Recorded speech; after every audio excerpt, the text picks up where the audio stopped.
నమస్తే, welcome to iDream. నేను మీ మాధురి. రేణుకా స్వామి హత్య కేసులో అరెస్ట్ అయిన కన్నడ స్టార్ హీరో దర్శన్ చుట్టూ ఉచ్చు బిగుస్తున్నట్టు కనిపిస్తుంది. ఈ మర్డర్ కేసు విచారణలో అనేక పాత విషయాలు కూడా వెలుగులోకి వస్తున్నాయి. ఇప్పటికే దర్శన్ మేనేజర్ సూసైడ్ చేసుకోవడం సంచలనంగా మారగా మరో మాజీ మేనేజర్ కూడా మిస్ అయినట్టు తెలుస్తోంది. ఇక పలువురు సెలబ్రిటీలు కూడా దర్శన్ కు వ్యతిరేకంగా కామెంట్లు చేస్తున్నారు. గతంలో దర్శన్ చేసిన దుర్మార్గాలను బయట పెడుతున్నారు.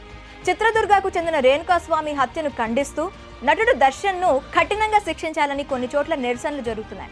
Kannada Bigg Boss season 8 contestant సామాజిక కార్యకర్త ప్రశాంత్ సంబరిగి ఇప్పటికే నటుడు దర్శన్ గురించి కొన్ని సంచలన ఆరోపణలు చేశారు. ఈ రౌడీ బాస్ తాను లింగాయత్ అని, శాకాహారి అని చెప్పినా వినకుండా అమాయకుడు రేణుకా స్వామిని బలవంతంగా నోట్లో బిర్యానీ కుక్కించి హింసించి హత్య చేశాడని మండిపడ్డారు. 3 ఏళ్ల క్రితం ఒక ప్రముఖ కన్నడ సినిమా నటి దర్శన్తో షూటింగ్ చేస్తున్నప్పుడు శాకాహారం కావాలని కోరింది. అయితే అతను మాత్రం ఆమె చెప్తున్న విషయాలను పట్టించుకోకుండా ఆమెకు భోజనం తీసుకువచ్చే వాళ్లకు మధ్యాహ్న భోజనంలో మిక్స్డ్ నాన్ వెజ్ సర్వ్ చేయాలని సూచించాడు. ఆమె తెలియకుండా నాన్ వెజ్ తినడంతో ఈ వ్యక్తి దుర్యోధనుల్లా పగలబడి నవ్వాడని దర్శన్ పై ఆరోపణలున్నాయి. కన్నడ చిత్ర పరిశ్రమలో ప్రముఖ సంగీత దర్శకుడు, టీవీ రియాలిటీ షోలో న్యాయ నిర్ణేతగా ఉన్న తన స్నేహితుడికి ఆ మృగం వల్లే గుండెపోటు వచ్చిందని ప్రశాంత్ ఆగ్రహం వ్యక్తం చేశాడు. ఇకపోతే మరోవైపు మర్డర్ కేసు విచారణ నడుస్తుండగా దర్శన్ మేనేజర్ శ్రీధర్ ఆత్మహత్య చేసుకున్నాడు. బెంగళూరులోని దర్శన్ ఫామ్ హౌస్ లో ఈ ఘటన జరిగింది. మృతదేహంతో పాటు ఒక సూసైడ్ నోట్, ఒక వీడియో సందేశాన్ని కూడా గుర్తించారు పోలీసులు. ఒంటరితనం వేధించడం వల్లే చనిపోవాలని నిర్ణయించుకున్నట్లు ఆ లేఖలో, వీడియోలో శ్రీధర్ పేర్కొన్నారు. ఇకపోతే ఈ ఘటనపై పోలీసులు దర్యాప్తు ప్రారంభించారు. ఇప్పటికే రేణుకా స్వామి హత్య కేసులో దర్శన్ అరెస్ట్ అయిన తరుణంలో ఈ ఘటన చోటు చేసుకోవడం గమనార్హం. ఇప్పుడు దర్శన్ ప్రస్తుత మేనేజర్ సూసైడ్ అనేక అనుమానాలకు చోటివ్వగా పాత మేనేజర్ మిస్సింగ్ ఘటన కూడా తెరపైకి వచ్చింది.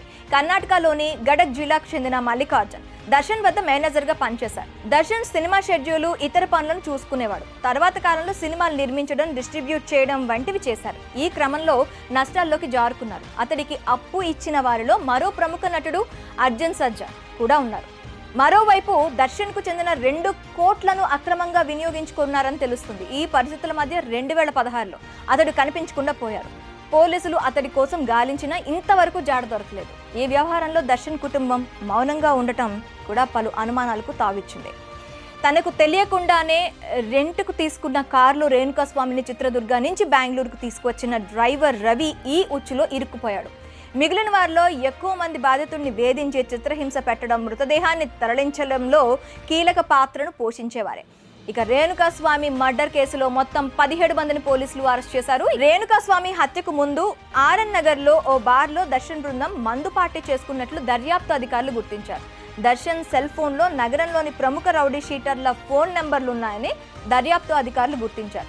దర్శన్ ఎక్కడికి వెళ్ళినా ఈ ముఠా వెంట వెళ్లి అభిమానులను పోగు చేసేవారని, ఆయనకు వ్యతిరేకంగా ఎవరైనా వ్యవహరిస్తే బెదిరించేవారని సమాచారం.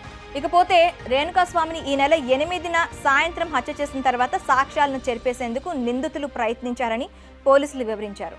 రాజరాజేశ్వరి నగర్లోని ఒక దుస్తుల దుకాణంలో కొత్త వస్త్రాలు కొనుగోలు చేశారు. హంతకుల్లో 2 లక్ష్మణ, నాగరాజు స్థానికంగా ఉన్న శ్రీ లక్ష్మీ వెంకటేశ్వర గుడికి వెళ్లారు. శవాన్ని పడేశాక ఇతర నిందితులు తమ ఇళ్లకు వెళ్లిపోయారని అధికారులు దర్యాప్తులో తేలింది. అయితే ప్రస్తుత పరిస్థితి చూస్తుంటే మర్డర్ కేసులోంచి దర్శన్ బయటపడే అవకాశాలేవి ప్రస్తుతం అయితే కనిపించడం లేదు.